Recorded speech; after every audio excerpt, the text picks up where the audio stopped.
नमस्कार, मैं रविश कुमार। आखिर नरेंद्र मोदी और अमित शाह की जोड़ी हर मैच कैसे जीत रही है? नतीजे आने के बाद अखबारों में इनकी रणनीतियों और रैलियों की खूब चर्चा है। ये कैसे उम्मीदवार लाते हैं, प्रचार करते हैं और रैलियां वगैरह करते हैं। इस जोड़ी को जीतने का जुनून है और इनके सामने की जोड़ियों को पहले टूटने और फिर बिखरने की बेचैनी। महाराष्ट्र और हरियाणा में मुख्यमंत्री कौन होगा, ये बताते बताते आज सूत्र भी थक गए। इस बीच शरद पवार ने कहा कि कांग्रेस के एक नेता ने शिवसेना को प्रस्ताव दिया था कि आप सरकार बनाइए, हम साथ देंगे। पवार ने उस प्रतिभाशाली नेता का नाम नहीं बताया, मगर यह बयान बता रहा है कि शरद पवार बीजेपी को दिए अपने समर्थन को लेकर बचाव की मुद्रा में नहीं आने वाले हैं। इस बात के बावजूद कि केरल में वाम मोर्चा में शामिल उनकी पार्टी के 2 विधायकों ने बीजेपी को समर्थन देने को नाकाबिले बर्दाश्त कहा है। कांग्रेस जरूर एनसीपी के बहाने बीजेपी से नैतिक सवाल कर रही है। कांग्रेस नेता मोहन प्रकाश ने कहा है कि शरद पवार का अलग होना पहले से तय था। यह अमित शाह मॉडल पॉलिटिक्स है। गुजरात मॉडल के बाद अमित शाह मॉडल को लॉन्च कर दिया है कांग्रेस ने। शिवसेना की बैठक जरूर हुई, जिसके बारे में बताया गया कि बीजेपी पर कोई चर्चा नहीं हुई। महाराष्ट्र के प्रभारी राजीव प्रताप रूडी ने कहा है कि शिवसेना के साथ बातचीत संभव है। प्रधानमंत्री के दिल में बाला साहब के प्रति सम्मान है।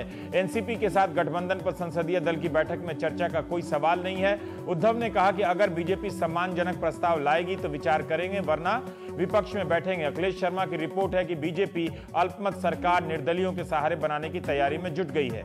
उधर मुख्यमंत्री पद को लेकर जिस तरह नितिन गडकरी बार बार खुद को दौर से अलग बता रहे हैं, शक होता है कि कहीं उनसे कहा तो नहीं गया है। हरियाणा में लगता है अनिल विज, कैप्टन अभिमन्यु और मनोहर लाल खट्टर, रामविलास शर्मा में से ही कोई मुख्यमंत्री होगा। अब आते हैं आज के विषय पर। मोदी और शाह की जोड़ी की जीत ने विरोधी खेमे में टीम से लेकर कप्तान के बदलाव तक पर दबाव डालना शुरू कर दिया है। हैरानी नहीं होनी चाहिए कि जब कुछ दल विदेशों से चुनाव जीतने के लिए कोच ले आए क्रिकेट की तरफ। क्या बीजेपी की जीत क्षेत्रीय दलों के लिए खतरे की घंटी है? क्या वाकई बीजेपी की जीत जाति से लेकर क्षेत्रीय अस्मिताओं के खात्मे का ऐलान है? मोदी का कांग्रेस मुक्त भारत, क्षेत्रीय दल मुक्त भारत भी हो जाएगा। जीत की इस रफ्तार से क्या मान लेना चाहिए कि राजनीतिक नक्शा भाजपा युक्त भारत में बदलने वाला है? अगले 2 सालों में 10 राज्यों के चुनाव में क्या कोई बीजेपी को हरा पाएगा? क्या बीजेपी को सिर्फ विरोधी दलों के बिखराव का लाभ मिल रहा है? अखबारों के विश्लेषण में मोदी की जीत की संभावनाओं को कोई असीम बता रहा है, तो कोई कह रहा है कि महाराष्ट्र के नतीजे से लगता है कि मोदी अपने शिखर को छू चुके हैं। उनकी चुनावी सभाओं को देखकर तो नहीं लगता कि जीतने की भूख में किसी प्रकार की कमी आई है। रविवार को अमित शाह ने कहा कि मोदी लहर सुनामी की तरह चल रही है। मोदी ही देश के निर्विवादित नेता हैं। मोदी राजनीति के नए धोनी लगते हैं। एक के बाद एक 3 विश्व कप तो जीते ही धोनी ने। महाराष्ट्र में नरेंद्र मोदी ने 27 रैलियां की और वोट प्रतिशत भी 27.8 ले आए, जो हर लिहाज से बेहतरीन माना जाना चाहिए। पिछली विधानसभा में बीजेपी को 13.8% ही वोट मिले थे। मराठवाड़ा में मोदी ने 5, मुंबई और सटे इलाकों में 5, पश्चिम महाराष्ट्र में 7, विदर्भ में 4, उत्तर महाराष्ट्र में 3 और कोंकण में 2 रैलियां की। पश्चिम महाराष्ट्र में 7 रैलियां की। यहां पर 72 में से 24 सीटों पर बीजेपी ने कब्जा किया। यहां शिवसेना को 13, कांग्रेस को 10, एनसीपी को 19 सीटें मिली। बीजेपी का कोई वजूद नहीं था यहां, फिर भी 24 सीटें कम नहीं होती। लेकिन यहां कांग्रेस एनसीपी को मिलाकर 29 सीटें होती हैं, जो बीजेपी से ज्यादा है। पश्चिम महाराष्ट्र में बीजेपी के एनसीपी कांग्रेस के बागियों को टिकट दिया। बीजेपी ने स्वाभिमानी शेतकारी संगठन या राष्ट्र समाज पक्ष के साथ गठबंधन किया। इसके बावजूद मोदी उन कद्दावर नेताओं को नहीं हरा पाए जिनके इलाके में उन्होंने सीधे ललकारा था। मसलन बारामती में, जहां चाचा भतीजे के खिलाफ उन्होंने प्रचार किया, अजित पवार अच्छे खासे मार्जिन से जीत गए। इतना ही नहीं, वो आसपास के इलाके में भी ज्यादा चोट नहीं पहुंचा पाए। एनसीपी के करीब 40% सीट इसी इलाके से आई है। महाराष्ट्र में 123 सीटें जीतना किसी भी नजरिए से कम नहीं है। 90 के बाद पहली बार किसी दल को 100 से ज्यादा सीटें मिली हैं। लेकिन क्या यह जीत उत्तर प्रदेश की तरह धुआंधार है, जहां लोकसभा में बीजेपी ने बीएसपी को 0 पर पहुंचा दिया और खुद 80 में से 72 सीटें जीत ली? तो क्या महाराष्ट्र में बीजेपी का स्ट्राइक रेट कम हुआ, या लोकसभा के बाद मोदी का कुछ और हकीकतों से सामना हुआ है? मुंबई में बीजेपी पहले नंबर पर है, उसे शहर की 15 सीटें मिली हैं, लेकिन शिवसेना को भी 14, कांग्रेस को 5। मुंबई शहर में पहली बार आंध्र प्रदेश की पार्टी मुत्ताहिदा मजलिस-ए मुस्लिमीन को 1 सीट मिल गई और मराठवाड़ा में उसने 1 सीट जीती है। राज्य में करीब 12-16 सीटें ऐसी थी जिसमें मुस्लिम वोट कांग्रेस से निकलकर दूसरे विकल्पों के पास गया। या पूरी तरह बट गया, इसका सीधा फायदा बीजेपी को मिला है। मुंबई शहर में कांग्रेस के सिर्फ 5 एमएलए चुने गए, जिनमें से 3 मुसलमान हैं। यहां पर एमआईएम का उम्मीदवार नहीं था, लेकिन जहां जहां एमआईएम का उम्मीदवार था कांग्रेस हार गई, जैसे भायखला में। लेकिन हरियाणा की जीत क्या यह नहीं कहती है कि अभी किसी भी दल के पास मोदी की काट नहीं है। 4 से सीधा 47 और स्पष्ट बहुमत से सरकार, फिर भी विरोधी दल साफ नहीं हुए। लोकसभा की तरह यहां भी लोकसभा में 10 में से 7 सीटें जीतने के बाद बीजेपी ने उस आंधी को कमजोर नहीं पड़ने दिया। जीटी करनाल रोड की पार्टी कही जाती थी, लेकिन यहां 27 में से 22 सीटें बीजेपी ने जीती है। 21 सीटों का फायदा है। मध्य हरियाणा में 45 में से 16 बीजेपी को, दक्षिण हरियाणा में 18 में से 9 ही लेकिन यहां मिली है। फरीदाबाद में 6 में से 3 ही सीट पर बीजेपी जीत सकी। यहां प्रधानमंत्री की बड़ी रैली हुई थी। केंद्रीय मंत्री जो कृष्णपाल गुर्जर साहब हैं, अपनी विधानसभा में बीजेपी को नहीं जिता सके। सुषमा की बहन हार गई। इस तरह के दुर्घटनाएं लोकसभा में भी हुई थी। बीजेपी ने 27 जाट उम्मीदवार उतारे, मगर जीते सिर्फ 6। हिसार और जिंद में आईएनएलडी का गढ़ बचा रह गया, उसे 20 सीटें मिली हैं। दलित वोट के लिए डेरा सच्चा सौदा के पास जाना, 2 दर्जन से अधिक जाट उम्मीदवारों को टिकट देना। क्या इसके बाद भी कहा जा सकता है कि बीजेपी की इस जीत में जातिगत समीकरणों का कोई रोल नहीं था? यह जीत जाति और क्षेत्रीय अस्मिताओं को ध्वस्त कर देती है या करती चली जा रही है? ऐसा क्यों है कि बीजेपी के सामने सारे विरोधी दल बदहवास नजर आ रहे हैं? क्या बीजेपी की जीत को सिर्फ राष्ट्रीय आकांक्षा के फ्रेम में देखा जा सकता है, जिसमें जाति धर्म की कोई भूमिका नहीं है? हम इन सब सवालों पर बात करेंगे प्राइम टाइम पर। हमारे साथ आर बालाशंकर जी हैं, संयोजक हैं बीजेपी बौद्धिक सेल के। सुधींद्र कुलकर्णी जी हैं, अब लेखक हैं। नीलांजन मुखोपाध्याय साहब हैं, पत्रकार लेखक। संजय कुमार निदेशक हैं सीएसडीएस में, आपका सर्वे रहता है। अभय कुमार दुबे हैं, राजनीतिक, आप भी सीएसडीएस से ही हैं। नीलांजन, सबसे पहले आपसे आपके पास ही आता हूं कि आज आपने इकोनॉमिक टाइम्स में लिखा कि विराट कोहली या सचिन तेंदुलकर की तरह सिंड्रोम के तहत मोदी से हर मैच में ये उम्मीद नहीं करनी चाहिए कि वो शतक ही लगाए। ऐसा क्यों? ये शतक से क्या कम है जो आज की जो जीत है महाराष्ट्र और हरियाणा की? देखिए, शतक से इसलिए कम है क्योंकि मेजॉरिटी की तरफ पूरी तरह से भारतीय जनता पार्टी मेजॉरिटी नहीं हासिल कर पाई। एक्सपेक्टेशंस इस तरह से बनाई गई थी, काफ़ी कैंपेन के दौरान इस तरह से बनाया गया था कि जैसे बीजेपी पूरी तरह से महाराष्ट्र को स्वीप कर लेगी। जो एग्जिट पोल्स के जो नतीजे थे उससे थोड़ी सी और एक्सपेक्टेशन बढ़ी थी। पत्रकार हैं हम लोग, तो इनफॉर्मली बहुत भारतीय जनता पार्टी के वरिष्ठ नेता इनफॉर्मली पत्रकारों को फ़ोन करके बोल रहे थे कि हम लोगों की 2/3 के करीब तक मेजॉरिटी जाने की उम्मीद है। तो जब इस तरह की जब कैंपेन, एक सस्टेन्ड, एक विस्पर कैंपेन होती है कि सब 11 बजे तक सब कुछ खत्म हो जाएगा, उसके बाद कोई भी टेलीविजन प्रोग्राम नहीं चलेगा, घर जाने की तैयारी करिएगा, गवर्नमेंट फॉर्मेशन पे कोई बहस थोड़ी ना होनी है। तो इस तरह की जब बातें जब सुनने को आती है और जब नतीजे देखने को आता है और जब लगता है कि लंबे समय तक 108, 112, 113 इस पे होवर करते, फाइनली जाके 122 पे लगता है। 20 का आंकड़ा कोई बहुत ज्यादा नहीं है, लेकिन बहुत है भी। क्यों क्या मोदी ने ऐसा कोई पैमाना बना दिया कि जब तक वो विरोधी दल को इनिंग डिफीट से ना हराएं, देखिए मोदी उनकी जीत नहीं मानी जाएगी? 1 रन से भी जीत सकते हैं। मोदी जी की एक पर्सनालिटी है कि वो लिव लाइफ बिग साइज, ये उनकी एक इमेज है। हर चीज with magnanimity, with a huge बड़ा वाइड कैनवस में करना चाहते हैं। वाइड कैनवस की तो जीत है नहीं, ठीक है। मतलब जो बेसिक पॉलिटिकल पर्पस था अलायंस तोड़ने का, वो हासिल कर लिया है कि बड़ा भाई बन के उभरना था अगर दोबारा से शिवसेना के साथ अलायंस करना है।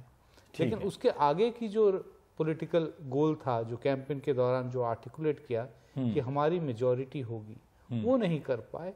और इसके पीछे मैं दोषी मोदी जी को कम मानता हूं, उनके जो कोई और वर्ड नहीं मिला कि जिसको बोलते हैं कि ड्रम बीटर्स, वो ज्यादा दोषी हैं। अच्छा, वो एक्सपेक्टेशंस बढ़ा देते हैं और अल्टीमेटली जाके अगर मोदी जी भी तो एक्सपेक्टेशन बढ़ाते हैं। 27 रैली, मोदी जी तो लग रहा है कि अगर वो 40 रैली कर देते तो शायद और ये 20 सीटें आ जाती अगर रैलियों के अनुपात में उनकी इस बीजेपी की कामयाबी को अगर देखा रैली तो एक रैली में 1% वोट, एक रैली में 1% डायरेक्टली प्रोपोर्शनल नहीं कहा जा सकता। वो जब तक लगता है कि मतलब डायरेक्टली प्रोपोर्शनल है, अच्छा चल रहा है, तब तक अच्छी बात है। लेकिन थोड़ा सा पॉलिटिकल रियलिटी को समझना पड़ेगा। अभी भी हिंदुस्तान सिंगल इशू इलेक्शन नहीं है। अभी भी ये जो महाराष्ट्र का चुनाव है, सिंगल इशू मतलब आप ये कह रहे हैं कि मोदी इलेक्शन नहीं है? एक मोदी इलेक्शन नहीं है। अभी भी जो है हिंदुस्तान में जो हम लोग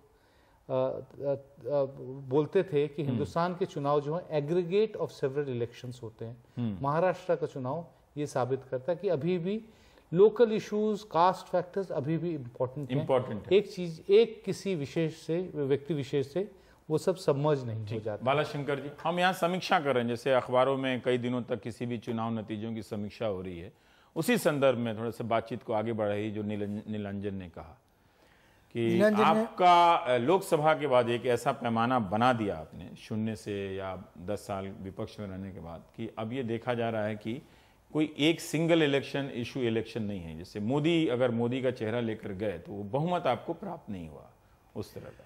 नहीं, मैं तो इसे बिल्कुल एग्री नहीं करता।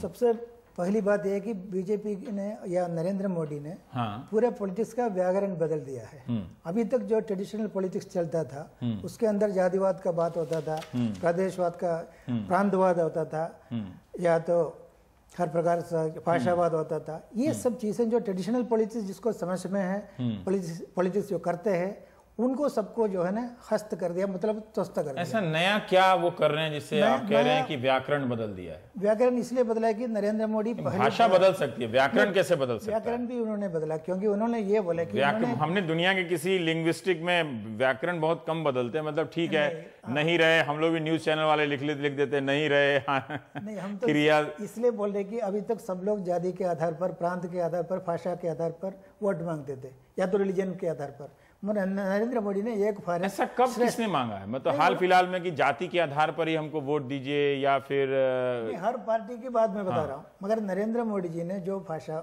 इस्तेमाल किया, उन्होंने एक भारत की बात बोला, श्रेष्ठ भारत की बात बोला। तो जिस प्रकार के पॉलिटिक्स वो कर रहे हैं वो किसी को समझ में नहीं आ रहा है, और उसके लिए देश को भी वो प्रिपेयर कर रहे हैं। और दूसरी बात यह है कि उन्होंने जो है प्रांतों में इस प्रकार का जो एक्सपेरिमेंट जो कर रहे हैं उसका तो अच्छा फायदा भी हो रहा है। महाराष्ट्र में भी हमने ये देखा, शिवसेना ने जो है जाति की बात बोला, मराठा वर्सेस गुजराती की बात बोला, साउथ वर्सेस नॉर्थ की बात बोला, ठीक बात, नॉर्थ इंडियंस की बात बोला। सबके बावजूद भी आपने नहीं बोला ऐसा, हमने ऐसा नहीं बोला। लेकिन इन सब के बावजूद आपको नीलांजन कह रहे हैं कि एक भारत की बात बोला, श्रेष्ठ भारत की बात बोला। वही बात नीलांजन का कहना है कि हरियाणा में ये बात कहीं दूर तक दिखती भी है, लेकिन महाराष्ट्र में नहीं, देश को शिवसेना समाप्त नहीं हुई। जैसे आपने लोकसभा में उत्तर प्रदेश में कई दलों को विलुप्त कर दिया, समाप्त कर दिया। नहीं, मगर आप देखिए 90 के बाद कभी भी कोई भी पार्टी को 100 के ऊपर सीट नहीं मिला है, नहीं मिला। बीजेपी कभी ने आधा से ज्यादा। छोटी सी एक बड़ी पिक्यूलियर विडंबना है कि हरियाणा की जीत को मोदी जी की जीत के तौर पे पार्टी में दिखाया जा रहा है।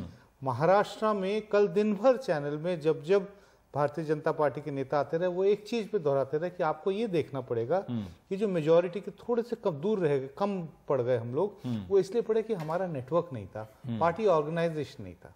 दो बातें, हरियाणा में भी वही सिचुएशन है, और ऊपर से क्या संघ का पूरा नेटवर्क नहीं है महाराष्ट्र में? मेरे ख्याल से हरियाणा में भी संघ ने काफी अच्छा मेहनत किया है। तो महाराष्ट्र की बात करो, देखिए हरियाणा में नहीं हो सकता कभी भी जो है सेकंड पार्टी के नाते दो पैरामीटर आगे कभी उन्होंने बढ़ा ही नहीं है। तो 1 साल पहले भी जो है जो बात मेरे ख्याल से मानना चाहिए कि जितनी सक्सेसफुल मोदी जी का जो पर्सनल इमेज जो है हरियाणा में मोदी जी का विक्ट्री हुआ, उतना महाराष्ट्र में आपको लगता है कि क्या ये कहने का वक्त है? कई लोगों ने इस पे डाउट रेज किया कि अब वो लहर नहीं है, सुनामी नहीं है, लेकिन अमित शाह ने कल काफी बलपूर्वक कहा कि वो सुनामी चल रही है और उसमें अच्छे उसकी आंधी में उड़ गए हैं। रविश, इन चुनाव के नतीजों को हम सिर्फ सीटों के नंबर से देखते हैं। अगर वोटों के प्रतिशत को देखें हरियाणा में भी और महाराष्ट्र में भी, और उसको देखते हुए मुझे लगता नहीं है कि ऐसी कोई आंधी या कोई सुनामी मोदी की चल रही थी। इस बात के बावजूद कि बहुत सफाई से सरकार बना रहे हैं। महाराष्ट्र में देखिए 27% वोट है, उन्होंने सारी सीटों पे चुनाव लड़ा, और हरियाणा में देखिए 33% वोट है, 1/3 वोट से भी थोड़े से पीछे रह रहे हैं। बीजेपी को सबसे ज्यादा फायदा दोनों राज्यों में इसलिए हुआ क्योंकि विपक्ष बटा हुआ था। जो इनके एंटी बीजेपी वोट था वो 3 खेमे 4 खेमों में बट रहा है, और जिसके कारण बीजेपी इतनी सीटें जीत पाई है और हरियाणा में भी और महाराष्ट्र में भी। इस बात का हमें ध्यान देना चाहिए कि बिल्कुल ये बड़ी जीत नहीं है। 35% वोट भी आप पार नहीं कर पा रहे। हरियाणा में भी सिर्फ 33% वोट है। तो मुझे लगता है कि मैं नहीं मानता कि कोई बड़ी लहर थी मोदी की और कोई ऐसा। लेकिन लोकसभा इस बात के बावजूद कि इन दोनों ही राज्यों में बीजेपी का वजूद कोई बहुत उल्लेखनीय नहीं था। महाराष्ट्र में इस बात के पिछले 15 सालों में 40-45 सीटें थी। आप कहते हैं कि लहर नहीं थी। 45 से आप 123 पे पहुंच जाएं, ये बिना किसी लहर से कैसे हो सकता है? देखिए, इस बात से इनकार नहीं किया जा सकता कि बीजेपी ने हरियाणा में चुनाव जीता और महाराष्ट्र में सबसे बड़ी पार्टी उभर के आई। लेकिन इसमें कोई, मैं कहूंगा कि बहुत एक पॉजिटिव वोट बीजेपी के लिए और बिल्कुल आशा की बीजेपी ही आके सब कुछ बदल देगी, इसमें नेगेटिव कांग्रेस के खिलाफ जो एक जैसी बनी हुई है पूरे देश में मानसिकता, एंटी कांग्रेस, उसका ज्यादा हाथ है बनिस्पत इस बात का कि बीजेपी के लिए कोई एक पॉजिटिव लहर हरियाणा में या महाराष्ट्र में है। अगर ऐसा होता तो उनकी वोटों का प्रतिशत और ऊपर जाना चाहिए था। ये बिल्कुल एंटी कांग्रेस वोट जो उनके खेमे में अपने आप झोले में जाके गिर रहा है। क्या अभय जी, सुधीन जी, मैं आ रहा हूं सर। जिस तरह से अगर उत्तर प्रदेश को ही पैमाना माने, क्योंकि वो पिछले लोकसभा में बड़ी कामयाबी का उदाहरण है बीजेपी के लिए, इस बात के बावजूद कि कई राज्यों में वो 100% सीटें जीत गई थी, वहां जो विरोधी जो सेकुलर दल के रूप में चिन्हित करती है बीजेपी, उसका बिखराव था। क्या महाराष्ट्र में वो वहां तक उस लहर को या सुनामी को अंतिम परिणति में इसलिए नहीं बदल पाई कि उसके सगोत्रीय दलों में बिखराव था? बीजेपी, शिवसेना या मन से ये अलग अलग लड़ रहे थे। देखिए, हरियाणा और महाराष्ट्र के चुनाव तो बिखराव की चरम सीमा थे। मुझे याद नहीं पड़ता कि पिछले दिनों, पिछले कई चुनावों, पिछले 25-30 साल में इतना ज़्यादा बिखर के किसी भी राज्य में चुनाव हुए हों जितना महाराष्ट्र और हरियाणा में हुए। दूसरी बात मैं ये कहना चाहता हूं कि हम लोग ज़्यादा फोकस भारतीय जनता पार्टी की जीत पर डाल रहे हैं, जो डालना भी चाहिए क्योंकि उनकी जीत असाधारण है। हाँ, उपलब्धि बहुत ऐसी उपलब्धि है, इसको किसी भी किस्म के आंकड़ागत विश्लेषण के जरिए हम उसकी चमक बंद नहीं कर सकते और हमें करनी भी नहीं चाहिए। लेकिन जो दूसरी शक्तियां चुनाव लड़ी, उनका प्रदर्शन क्या रहा, जरा इसके ऊपर भी हमें गौर करना चाहिए, तब हम पूरे परिणाम की ठीक समीक्षा कर पाएंगे। आप शिवसेना को देखिए, शिवसेना की आत्मछवि इस वक्त क्या है?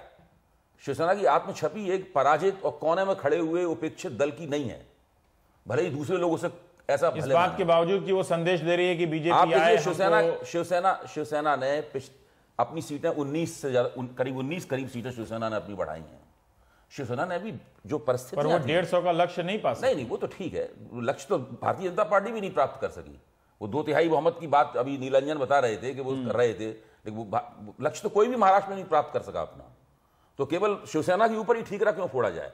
शिवसेना ने परिस्थितियों को देखते हुए बहुत बेहतरीन चुनाव लड़ा है। और जब वो ये कहते हैं कि हम शेर की तरह लड़े और इतनी हमारे खिलाफ इतनी ताकतें लगी हुई थी, तो हमने इतनी मेहनत से हम यहां तक पहुंचे हैं, ये हमारी बहुत बड़ी उपलब्धि है।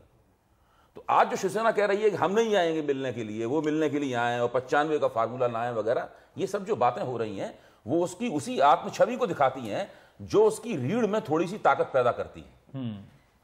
वरना उसको झुक जाना चाहिए था भारतीय जनता पार्टी के सामने। कम से कम इस क्षण तक, इस घंटे तक तो शिवसेना भारतीय जनता पार्टी के सामने घुटने के बल नहीं गिरी है। तो मैं ये कह रहा हूं, अब आप देखिए, भाजपा ने शिवसेना के साथ अपना गठजोड़ तोड़ दिया। उस गठजोड़ तोड़ने का परिणाम यह हुआ कि कांग्रेस और राष्ट्रवादी कांग्रेस को पानी मिल गया, तिनके का सहारा मिल गया। वरना इनकी सीटें 10-10, 12-12, 15-15 से ऊपर नहीं जाती। मिलके लड़ती तो अगर शिवसेना और भाजपा मिलके लड़ती तो 2/3 से ज्यादा उनको बहुमत मिलता निश्चित रूप से। और इनकी सीटें 10-10, इतनी ज्यादा नाराजगी थी इस सरकार के खिलाफ, 10-10, 12-12 सीटें इनकी रह जाती। तो जो महाराष्ट्र में खेल हुआ है राजनीति का, अभी का नहीं, पिछले 2-3 महीने से जो खेल चल रहा था, इसमें हर व्यक्ति, हर पार्टी मोर्चा तोड़ने पर आमादा थी। उन मोर्चों को तोड़ने पर आमादा थी जो कि 10-10, 12-12, 25-25 साल से चल रहे थे। इस खेल का अध्ययन किया जाना चाहिए। यह एक बहुत ही रहस्यपूर्ण राजनीति है। बहुत से पत्रकार दावा करते हैं उन्हें यह रहस्य पता है कि साहब पृथ्वीराज चौहान को ये एजेंडा देके भेजा गया था कि आप तोड़ दीजिए जाकर, या भाजपा पहले से तय करके बैठी थी कि हम शेरों से तोड़ देंगे। ये पत्रकार लोग जो अपनी जासूसी के जरिए बातें बताते हैं, मुझे इनकी किसी बात पे यकीन नहीं होता। ये क्यों हुआ? महाराष्ट्र में इतने ज्यादा गठजोड़ क्यों तोड़े गए, ये बाकायदा शोध का विषय है और इसके ऊपर एक समाज वैज्ञानिक शोध होनी चाहिए। एक खास तरह की राजनीति खेली गई है वहां पे, जिसका रहस्य अभी हमें ठीक से नहीं पता। कोई पार्टी हारने के लिए, कम से कम बीजेपी तो हारने के लिए नहीं खेलेगी ये राजनीति, क्योंकि वो चाहती थी कि एक छत्र विस्तार जो नहीं हुआ उसका। राजनीति में लोग सरकार बनाने के लिए चुनाव लड़ते हैं उसके अंदाजे के साथ। यहां पे पार्टियां सरकार बनाने के लिए चुनाव नहीं लड़ रही थी महाराष्ट्र में। पार्टियां अपनी भविष्य की भारतीय जनता पार्टी अपने भविष्य की राजनीति को सुदृढ़ करने के लिए लड़ रही थी। ठीक है, इस पर आप देखिए ना, सबके निश्चित रूप से कांग्रेस और राष्ट्रवादी कांग्रेस तो सरकार बनाने के लिए चुनाव नहीं लड़ रही थी, वरना जैसे ही भाजपा और शिवसेना का गठबंधन टूटा, इन दोनों पार्टियों को स्वाभाविक रूप से और ताकत से एक दूसरे से मिल जाना चाहिए था। ठीक है, और मिलकर चुनाव लड़ती तो 100 से ज्यादा सीटें प्राप्त कर लेती, 125 सीटें भी प्राप्त कर लेती। दो सवाल आपसे, एक तो आज आपका लेख था उसके संदर्भ में पूछूंगा, लेकिन पहले राउंड में जो ये सवाल आ रहा है कि क्या इसे लहर कहा जाए, क्योंकि अब ये बात सही है कि मोदी ही अब राजनीतिक पैमाना है कि मोदी ने जितना पाया उससे ज़्यादा मिला या मोदी ने जितना पाया था उससे कम मिला। तो अब इस राजनीतिक पैमाने को जो आज के वर्तमान में मौजूद है उसको हम अचानक से नज़रअंदाज तो नहीं कर सकते। एक इस पे आपने लिखा कि हरियाणा के संदर्भ में ही कि ये एक ऐसी आकांक्षा का जनादेश है जिसमें जाति या किसी तरह की आइडेंटिटी नहीं है। लेकिन जब आप डेरा सच्चा सौदा के सामने 44 विधायकों का परेड कराते हैं, उनसे आशीर्वाद मांगने जाते हैं, 27 या 25 जाटों को आप टिकट देते हैं और दलित मतदाताओं के लिए आप एक साधु सन्यासी के पास, संत के पास आप जाते हैं, चुनाव लड़ते समय तो आप इन सब के खिलाफ तो खड़े नहीं होते, लेकिन जब जीत जाते हैं तो अचानक आप कैसे बताते हैं कि ये सारी अस्मिताएं विलीन हो गई। जैसे 2007 में जब बसपा यूपी में जीती थी संपूर्ण बहुमत से, स्पष्ट बहुमत से, तो सबने कहा था कि अब उत्तर प्रदेश में जात पात खत्म हो गया, बीएसपी को हर वर्ग ने समर्थन दे दिया, तो अब सारी आकांक्षाएं समाप्त हो गई। कहीं हम जीत की भावुकता में इन सब बदलावों को बहुत ज्यादा एग्जेजरेट, अतिरेक के साथ प्रदर्शित तो नहीं कर रहे हैं? रवीश जी, मैंने मेरे लेख में ऐसा नहीं कहा है कि इन अस्मिताओं का बिल्कुल ये समाप्त हो गई है। मैंने कहा है कि जाति का प्रभाव कम हुआ है हरियाणा में भी और महाराष्ट्र में भी। मैंने ये नहीं कहा कि जाति का भी प्रभाव कुछ है ही कैसे नहीं। मान लिया जाए, लेकिन ठीक है, आपने स्पष्टीकरण दिया, पर हम कैसे मान लें कि कम हुआ? पंकजा मुंडे संघर्ष यात्रा निकालती हैं ओबीसी वोट को संगठित करने के लिए, डेरा सच्चा सौदा के पास आप जाते हैं, सारे उम्मीदवार आप जातिगत तरीके से देते हैं। लोकसभा में भी आप रामविलास पासवान किस विकास के एजेंडे में आते हैं, या फिर उपेंद्र कुशवाहा किस विकास के, वो तो जात के एजेंडे में आते हैं जिसका नाम विकास है। रवीश जी इस चुनाव में मुसलमानों को छोड़कर हिंदू समाज के लगभग सभी घटकों ने भारतीय जनता पार्टी को वोट दिया है। ठीक है, हाँ। यानी यहाँ जहां तक महाराष्ट्र का सवाल है, यहाँ मराठा एक बहुत बड़ी जाति है जो दशकों से या तो कांग्रेस या एनसीपी के साथ रही है। अच्छा। अब बीजेपी को इतनी सीटें जो मिली है, ये मराठा वोट, इसमें से कुछ मराठा वोट बीजेपी को नहीं मिलती तो इतनी शानदार एक प्रदर्शन बीजेपी का नहीं होता। यहाँ दलितों की वोट यहाँ मिली है बीजेपी को, ओबीसी की वोट मिली है। तो मेरा कहना यह है कि जाति, यानी इससे पहले बीजेपी को केवल एक ब्राह्मणों की पार्टी, बनियों की पार्टी, इस प्रकार से इसकी एक इमेज थी, वो बिल्कुल बदल रही है। मैं ये नहीं कह रहा हूं कि जाति का प्रभाव बिल्कुल लुप्त हो चुका है, लेकिन मैं इस बात से शुरू करूंगा कि क्या लहर थी? मोदी जी की लहर तो कुछ हद तक थी, लेकिन इसे सुनामी कहना यह अतिशयोक्ति होगी। और यह भी कहना जो आपने कहा ना कि हर मैच जीत रही है ये जोड़ी, हर मैच तो कितनी, केवल 3 मैच तो हुई है, एक बड़ा मैच हुआ और 2 छोटे मैच हुए हैं। तो इसके आगे जो इलेक्शंस होंगी वहां बीजेपी का प्रदर्शन क्या होगा, उससे हम अंदाजा लगा सकते हैं कि क्या अभी भी मोदी जी का लहर है या नहीं। लेकिन जब लोकसभा के नतीजे आए थे तब कहा गया कि अब देखते हैं कि जो राज्यों के चुनाव आएंगे, मतलब ठीक है, ये अच्छी बात है, बीजेपी खुश होगी कि उसके लिए आप बार बढ़ाते जा रहे हैं। लेकिन मेरा एक सवाल है कि आप उम्मीदवार गठबंधन, जो छोटे दलों के गठबंधन हैं, उन सबको आप जातिगत समीकरणों के हिसाब से फिट करें तो वोट मिलेगा ही मिलेगा। जब वोट मिलता है तो अचानक हम कैसे मान लें कि इसमें जाति की कोई भूमिका नहीं थी? नहीं, देखिए, जाति का समीकरण तो हर पार्टी कर रही है, बीजेपी ने भी किया। मेरा कहना इतना ही है कि सभी जातियों का वोट बीजेपी को इस बार हरियाणा में भी मिला है और महाराष्ट्र में भी मिला है। मैं एक बात से बालाशंकर जी से असहमत हूं कि उन्होंने कहा कि एक भारत श्रेष्ठ भारत, एक भारत में एक बहुत बड़ा मुसलमानों का भी हिस्सा है और बीजेपी के इस चुनावी स्ट्रैटेजी में या नतीजों में मुसलमान कहीं भी नहीं दिख रहे थे। उन्होंने एक भी टिकट मुसलमानों को नहीं दिया, ना शिवसेना ने दिया। तो अब जो सरकार बन रही है वो एक भारत या एक महाराष्ट्र का चित्र वहां दिखता नहीं है, वह खंडित भारत और खंडित महाराष्ट्र का चित्र दिखता है। यह नेशनल इंटीग्रेशन के लिए या लोकतंत्र के लिए अच्छी बात नहीं है।